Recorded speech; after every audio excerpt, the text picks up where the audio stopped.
Yo, what's up, good people? This your boy, Southside Man, aka Mike P, aka Von Freeze. I'm checking in with y'all. As y'all can see, we out here. It's Sunday the 11th. We out here getting it. And I think I'm gonna stop today just after West Memphis. And I may take my 34 just so when I grab my load going back to Virginia, I can get to Virginia, drop that off, and keep it pushing. But I'm not sure yet. But yeah, I just wanted to check in and let y'all, talk about how did I get into trucking and how I got the mindset to do what I need to do, or should I say, to make sure, I be more successful. The mindset that have me somewhat successful. I don't make all the money. I don't claim to be, the man or know everything, but just to give you a little insight on the mindset that got me in the position where I'm at now. As some of you know, I'm in year 3 of my truck lease through TAIL, working with USA Truck, and the first 2 years was pretty good. This year been a little rough for me due to situations at the house. I got 2 daughters. Those are the only 2 kids I have, but it's been a little tough, trying to maintain and manage. Even though me and the mother or my kids not together, I still am responsible for maintaining and managing, my daughters. Making sure they got things and things are going well with them. So with that said, how I got into trucking, it's been almost 10 years now. In April, it'll be 10 years. So I just been saying 10 years because I'm coming up on it right now. And before that, what I used to do cable and satellite. And also did fiber optic construction, early 2000s, 2005.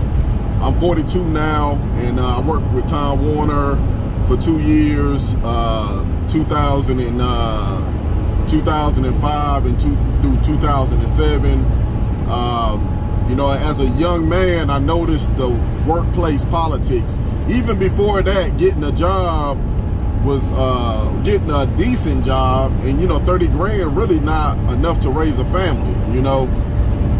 Now, in my opinion, having 2 kids on 30 grand, and then the partner that you with, we wasn't married, so I'm gonna say, the lady that I was with, I'm working and she didn't work. So 30 grand, that put a lot of stress on you. But anyway, so I was with Time Warner for 2 years, and I noticed the workplace politics. And like I said before that, getting a job that we consider back then a good paying job, it was even hard to get that.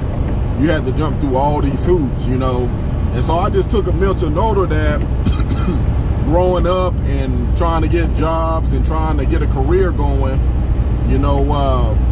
I wanted to go to school, but it didn't seem like a realistic thing for me, coming from where I come from, so I went straight into the workforce, where I went to Job Corps. I graduated high school back in 2000, went to Job Corps, and just started from there, trying to find my way through life, trying to figure out what I wanted to do. I always did music also, so that's what I really wanted to do, produce music and rap, so that's what I pretty much did in my early part of my life. And like I said, at the Time Warner, I did go to DirecTV. It's pretty much the same thing, just setting up satellite. And it was just always the workplace politics. I didn't never care for. I didn't like. Some people get favoritism. They get show favoritism, and some people get work. They good workers, and it seemed like management or the boss or whatever takes advantage of the people that are good workers. So as time went along, I got in my mind that I want to be an entrepreneur. Whatever it is, I can work for somebody, but my ultimate goal was to become an entrepreneur. I wasn't even thinking about trucks really. In high school, I thought about it, but I didn't know what I wanted to do. They were saying going into the military. I didn't really want to do that, so I just filled my way out. But as far as being an entrepreneur, I knew I always wanted to be an entrepreneur. I just didn't know how I was going to go about it, coming from the type of family I came from. We don't have a lot of money, you know, broken home. You know, I stayed with my father for a while, and I stayed with my mother for the younger part of my life. And I graduated high school. We left with our dad. Well, our dad moved on, and then we moved back in with our mom. So, you know, coming out of high school, it was a little tricky, you know, trying to figure out what being a man is all about. You know, so, you know, coming where we come from, I just didn't know how I was going to become an entrepreneur and what type of thing that I was going to be an entrepreneur in. So, you know, after cable, you know, I did a couple of in and out jobs. You know, I always worked, but it wasn't, you know, the greatest of jobs. You know, I was a trash man for a little while. I did a couple of things, you know, so trash man, construction, you know. Oh yeah, I did get into carpentry work. I was thinking about that, but of course you had to go to school, and when you got kids, you know, being a man, you can't really just sit there and go to school. You know, in my opinion, you got mouths to feed, so you can't just sit there and go to school and can't feed yourself or your children. You know, so going to school was out of the picture for me. You know, and so when I was doing the carpentry work, I was getting paid under the table. You know, it was just something to keep me, you know, to keep me motivated and keep me going. You know, it wasn't that much money. It was just something to keep me going. You know. It was a good experience, but you know, ultimately it didn't really. It didn't do anything for me, far as you know, money or whatever. You know, and at that time I was staying with a friend.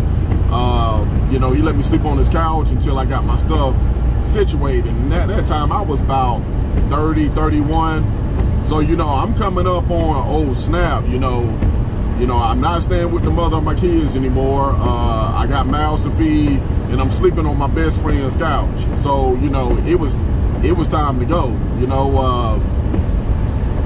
So I started thinking about truck driving probably at the age of 31. It took about a year to, you know, find out where I was going to go. I went out to Denver, where I was supposed to go to a school in North Carolina, but it was taking so long. I took a class to get a grant to pay for it.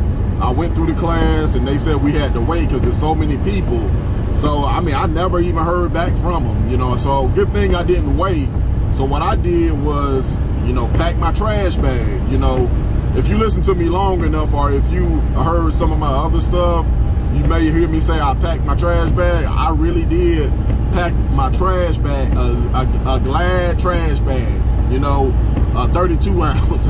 I really did pack a trash bag and head to Denver. Well, not Denver. It was outside of Denver. It was called Kingsburg, Colorado, and it was the school Careers Worldwide. And it was a 3-day trip. I took the Greyhound bus. I remember my friend dropped me off. My friend James dropped me off. And that was it. You know, I made the decision to just go. You know, I ain't never been outside of, the only places I've been to was Atlanta and in North Carolina at that time. So me going out, you know, halfway across the country, that was a big move for me. You know, I had people doubting it. You know, people was like, are you sure you know what you was doing? You know, I mean, I had family members doubting me, you know, but me being who I am, I always have that spirit to keep going, keep pushing. And I love to prove people wrong, you know. I love to say, hey, look what I did, you know. But so I went across the country, went to Kingsburg, the Careers Worldwide. Pretty good school. It was in a little town. We didn't have any problems, so I got through the I got through the course, and it took about 3 weeks. You know, the guys there was really good. I met some good friends. We still talk to this day. And so we moved on to Stevens. Careers Worldwide was connected to Stevens. So that was the first school I went to. And you know, we went down to Texas, and mind you, you know, in my opinion, when you get out of that class, the 3-week class, I mean, that's a little, for me, it was dangerous, because I know I can't talk for nobody else. I know I didn't know how to drive that truck, you know. So we moved on to Dallas. We had to drive the truck in Mesquite, Texas, And if anybody know, you know, down there close to Dallas is heavy traffic. So you talking about somebody that coming from, you know, well, Fayetteville got a lot of traffic, but I'm from Rockingham. So, you know, it's Rockingham, North Carolina, is not a lot of stuff going on. So, you know, being put down there by Dallas and Mesquite, Texas, not being anywhere and telling me to drive this 72-foot vehicle, you know, in heavy traffic, and I only been driving for 3 weeks. Yeah, that was a little scary right there. So I remember we had went out for a little test drive, and you know, everybody was kind of scared to drive, so I went on ahead and drove first. You know, the guy got on me because I didn't know how to shift the gears, but you know, I got through it, and then I just knew I was going home, you know, because I was so nervous. You know, I done came out to the middle of America, and where at that time I'm in Dallas now. So I done went across the country, and all I could think to myself is I can't go back home without anything, because people gonna say, see, I told you. Then I had to, I mean, even though my daughters was little, they didn't care, you know, all they wanted to see was daddy. But I didn't want to look in their faces and be like, dang, I failed. So I'm just sitting there. I remember the guy came up to me saying, man, don't worry about it. One of the instructors, he said, don't worry about it. You did better than a lot of these guys. So that helped me out. That helped me to get through, you know, get through the process at Stevens. And I'll never forget that, because that was a feeling that I can't go back home empty-handed. So that's one of the things, that's one bullet point. I don't want to feel like I failed my children, you know, and I don't want to give my haters anything to talk about, you know, so I stay on point. So that's the first thing. So we went to Stevens, you know, they was trying to get me to do lease purchase at the time. I didn't think it was a good idea by me not knowing enough about, you know, trucking. So I wanted to do it. I think I probably would have been successful, but at the same time, they wasn't paying anything either. So I'm kind of glad I didn't do it. So, I mean, but granted, you know, they giving you a brand new truck as soon as you come through there too. So it all depends on how you look at it. So I stayed with Stevens for about 6 months, and because that's what everybody said, you know, work somewhere for 6 months and you can go and, you know, maybe get a local job or, you know, find another position. So I did that because, you know, with Stevens, you running everywhere, LA, New York, you know, all the, you know, places that people don't want to go, they send new drivers. I don't get that. I mean, that's a recipe for destruction, but by the grace of God, you know, I made it through. So, you know, I stayed with Stevens. I don't even think it was 6 months. What was it? It was April, May, June, July, August, September. Yeah, it was 6 months. Yeah, so I stayed up to them September to the 1st of October. So, so we got through that. I put in a couple of applications. I remember my uncle saying that he can get me on at his place. I went up there. I took the time, drove up there. Long story short, didn't get the job. You know, the guy gave me the runaround, and that's that office politics I was talking about. You know, later on down the line, I found out that he chose to hire somebody else, but he told me he was going to hire me, but he didn't communicate. You know, I feel like if you tell me something, you need to at least, you know, be straightforward. So that's the office politics. I don't like office politics. So that's one. Boom, we was cool. You know, I got my CDL, so I just moved on. So I stopped trying to look for local jobs. I went to Snyder. Snyder treated me good. I stayed 2 years at Snyder. I started as a company driver, and the next 6 months to a year, that's when I, you know, got comfortable driving the truck. I went through my first winter. You know, my first winter was crazy. I never forget, I'm going through, okay, I'm leaving North Carolina. I forgot where I was going, but I got to West Virginia. It's just snowing. You know, it's snowing bad. And it's at night because I like to drive at night. So, you know, I can hardly see, but I made it through Kentucky, West Virginia, Kentucky, all that.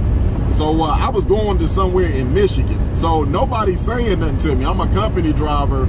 Nobody is saying anything to me. I mean, they wasn't bothering. I wasn't doing anything. They didn't bother me.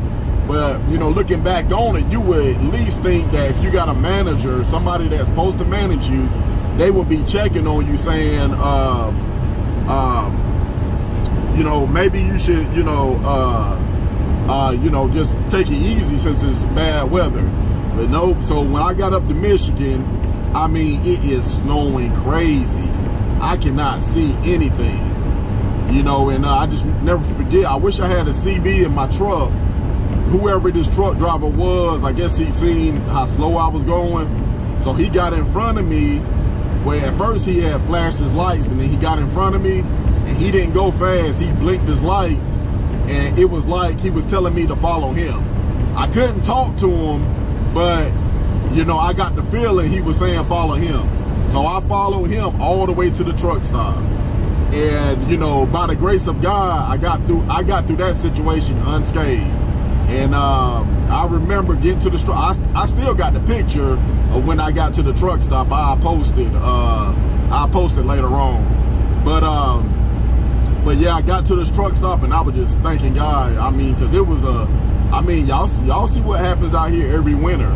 And a lot of these truck drivers, new truck drivers, you know, and that was a situation. I thought to myself, I said, man, nobody is out here holding your hand. You know, you got a driver manager, but nobody is holding your hand.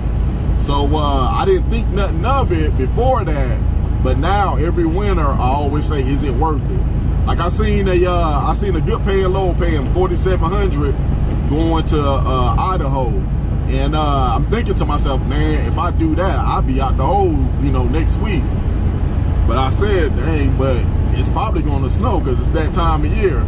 So guess what? Yesterday I looked at the weather, but Friday I stopped. When I stopped, I looked at the weather, and here come this big winter storm. So, you know, being out here, if you're a new driver, you always got to think about the long run. You know, what's going to happen? Okay, you can take that load, but you know, what you're gonna meet at the other end of it. Because the thing you gotta always remember, it don't count if you don't get it there. So you gotta think about that if you're a new driver. You know, or even if you're a veteran driver, you always gotta think ahead. I'm playing this game for the long run. You know, I have no accidents. The only accident I have is another truck driver hitting me. That's the only accident I have, but it wasn't my fault. So we were stopped, and a truck hit me.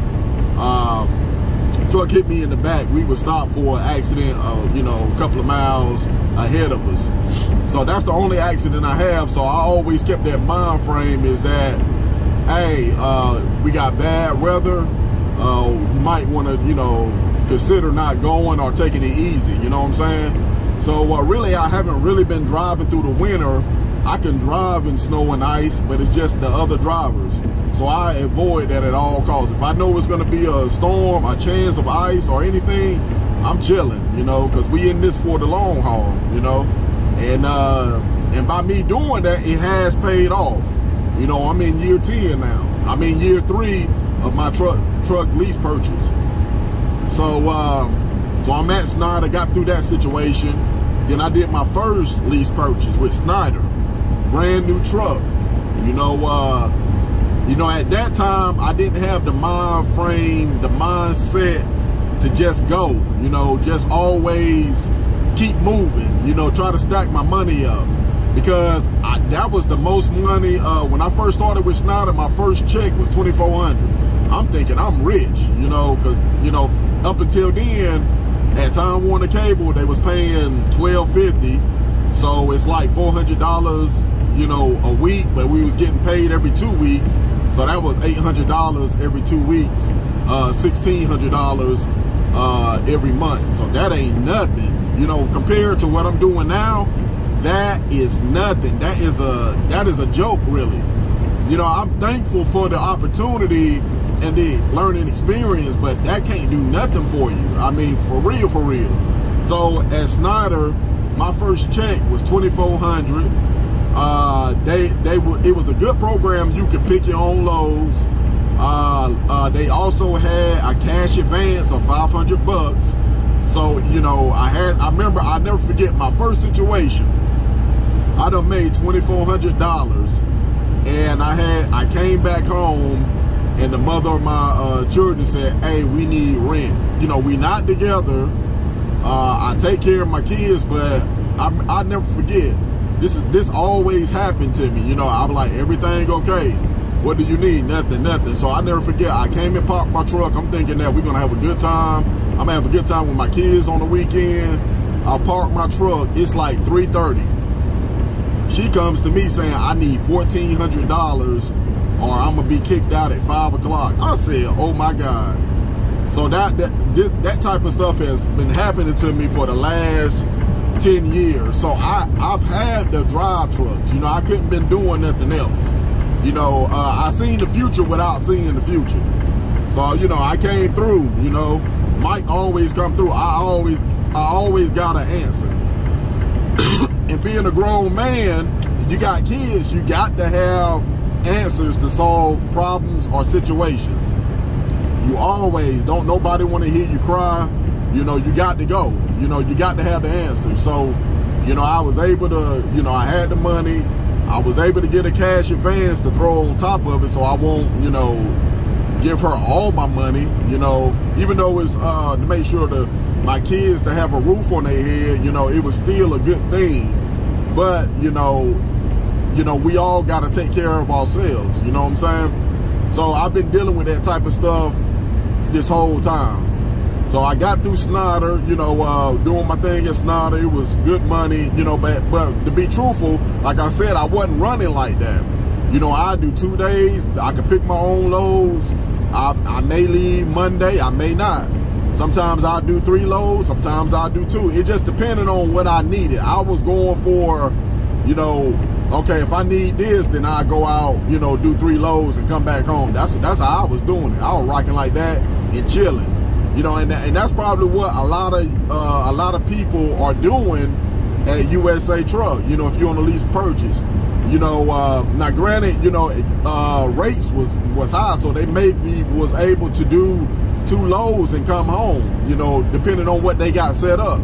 So I know because I was in that mindset. You know, I do 2 loads, come home, I'm chilling. You know, 4 days straight. You know, 3 days straight. Depending on what I got going on. You know, I didn't have that much bills at the time. I didn't have a car. I just drive my truck around. I didn't have an apartment. You know, I would still go crash over my friend's house before I started James's house, before I started driving trucks.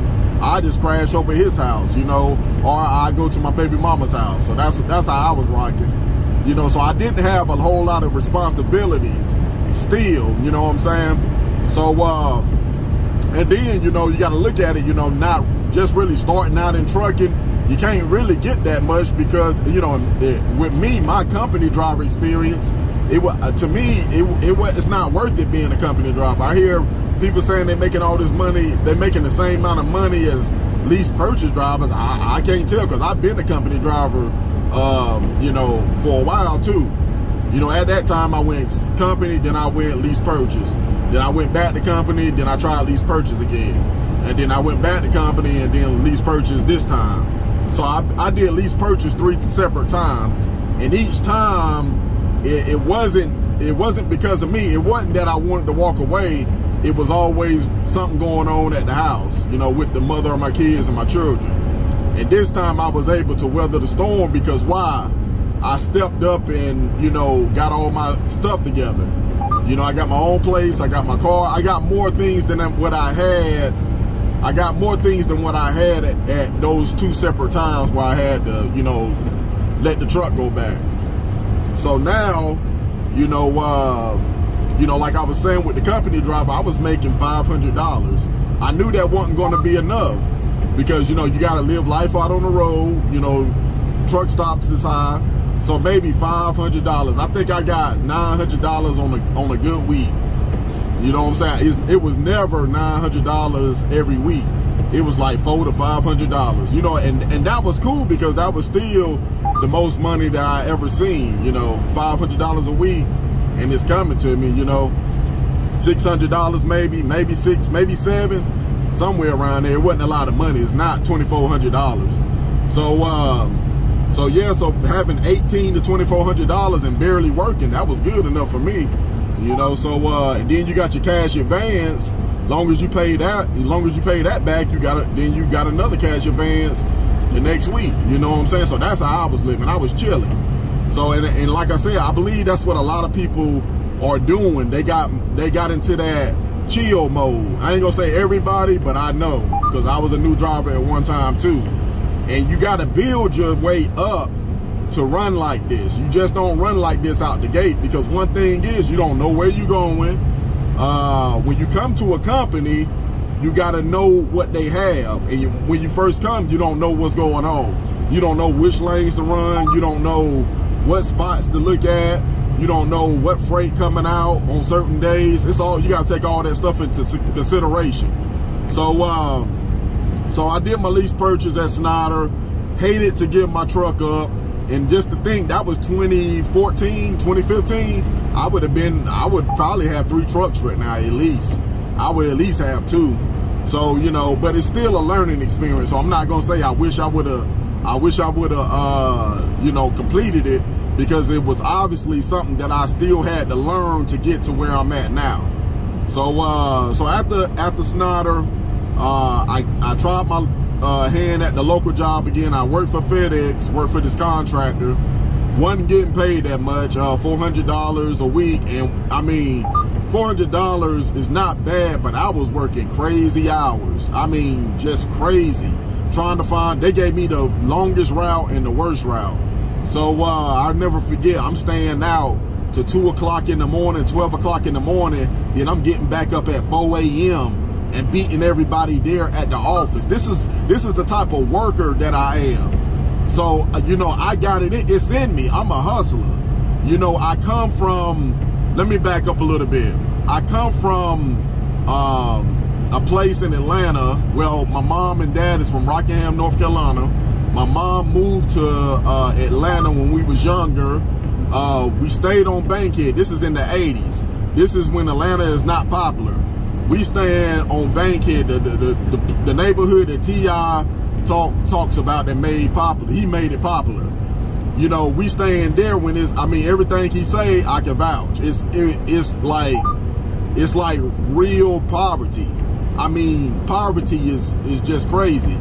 You know what I'm saying? So, you know, it was a hard life coming up, you know, through the 80s. So, so I'm from Bankhead. Then we moved back with our dad in Rockingham. Rockingham is a poor town. You know, my dad didn't have a lot going on. He didn't really work because he had a disability, and so we didn't have a lot going on. So we was poor. You know, we was pretty much poor our whole life. You know, until we became, you know, me and my brother. You know, until we got into, you know, what is that, cable. And cable didn't really pay that much because we both had women that didn't work. So, you know, so we paying everything, because we've been taught our whole lives that the man work and the woman stay at home, take care of the kids. So that's what we was taught. So we didn't have no money for our whole life. So this is the type of work ethic. That's why my work ethic is like this, because I know what struggle is. Okay, so I'm at FedEx, jump back to FedEx. I'm working crazy hours just to deliver packages. You know, it's only $400 a week. And so I'm noticing, I'm starting to talk to some of the guys, they just loving the job. I find out they come in at 8 o'clock and getting off at 12 o'clock, 1 o'clock, 2 o'clock. And most of the time, all of them was getting off at 12 o'clock. I'm talking about, I'm coming in at 4 and getting off late the next day, 12 o'clock at night. 4 a.m. to 12 a.m. And I did that a lot. My early night was 10 o'clock, you know. So, you know, which was cool. And then one day, me and the boss man got into it. You know, he was a black guy too. You know, I liked him because he was in the entrepreneur. He was in the place that I wanted to be. You know what I'm saying? We was talking. You know, I told him I had my own truck for a while, and I don't know if that had something to do with it. You know, we was both about the same age. He was a little bit older than me, but you know, we got into it over a package, and you know, I was taking responsibility for it, but I didn't like how he was talking to me. And I never forget this. And like I say, he's a black guy, but I never forget it. When I first got there, before anything happened, an older white gentleman had came to me and said, you know, if you need to come over to my crew, you know, I pay you more, and you know, you won't be getting off so late. I thought it was a trick, you know what I'm saying? So I was like, nah, I'm good. So, you know, I thought it was weird because it was in that first week. So I thought it was weird that he would do that, you know. So I'm thinking that they trying to see what I'm gonna do, you know. I thought it was a, you know, some kind of test, you know. So we had that little spat, and you know, I didn't say anything to him the first time. You know, I always stand up to myself, but I couldn't believe that he was talking to me the way he was talking to me. So I let that slide the first time. So again, about probably like, I think the next week maybe, we got into it again. I can't remember what it was over. And, you know, now this time I go in, because why are you talking to me like I'm a child? I forget what it was. It was something small. I think it was, because the first time it was a package that had the wrong address. So, you know, he had to go back and get the package. So, you know, I couldn't find the address. So he was mad that I didn't deliver the package. I was like, well, the last time, you know, I delivered the package and it was the wrong house. So I just brought it back. So he was mad about that. So we got into it. He didn't say anything because everybody was looking. You know, now people, you know, starting to say a little bit more now. So, you know, I gave him a piece of my mind this time. So he didn't like it, you know. And then the third time we get into it, I think it was over a package again that I didn't deliver, because I mean, they sending me to these places that's out in the boondocks. So, you know, I told myself that, you know, I can't fight this dude because it was going that way. And I said, if I fight a manager, you know, I won't get another job ever. You know what I'm saying? So he was bringing me my check, and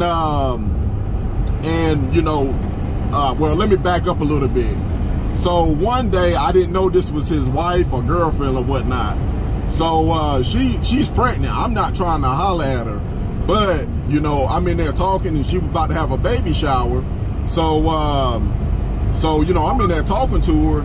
He comes in the office like with a screwed up face, and I'm like, uh-oh. And then I didn't know this whole time, and I found out that was his girl. So I think that last fight had something to do with that. So you know, we was arguing. We argued a little bit, but I said, I'm not going down this road, because if I beat a manager up, or if I fight a manager, then I'll never get a job again. So I just put my check down and walked off, because he handed me my check while he was talking shit, or talking crap, my bad. So I put my check down and walked. Everybody was looking. And so I went outside. You know, I was heated, and people, that's when everybody told me this is something that he do. He said, they told me that he had a guy, got into it with a guy, and the guy dared him to come outside because he was going to shoot him. I was like, yo, I said, why didn't y'all tell me this when I came? They was like, one guy said he got into it bad. He said he had to wait 6 months to get on, the white guy that offered me the job, to get on with him. So that's why the white guy came to me. I wish he would have told me the story, but it was his girlfriend in the office. So that's why he didn't say anything. I didn't know that was his girlfriend at the time. So that's why he didn't say that. And then the other guy said, yeah, he had to stay and wait 6 months for him to get transferred. And he said he don't pay you nothing, and it's something wrong with him. So I went back in, got my check, and you know, I got out of there. You know, by the grace of God, I didn't do anything stupid. You know, I didn't react immediately from my emotions. I wanted to, but I had to swallow my pride. You feel me? And being a man growing up, 30 years old, you got to do that, because you can mess yourself up. The older you get, your error for mistakes and big mistakes is less because now you're older. You can't be making mistakes like you was in your 20s. So I'm gonna end the video there. I'm gonna give y'all a little bit more. This is gonna be part 1. So that's my FedEx, and I'm gonna go my next one. I'm gonna start at JB Hunt, and I stayed at JB Hunt for 2 years. So that's gonna be part 1 of my story on how, you know, I built up this type of grind and hustle to be able to come out here and make $169,000. you know, on this lease purchase with USA Truck. So I'm gonna go ahead and call this part 1. Hey, I appreciate y'all locking in with me. You know, don't forget to like, comment, and subscribe. And we're gonna holler back at y'all to the next episode. Peace.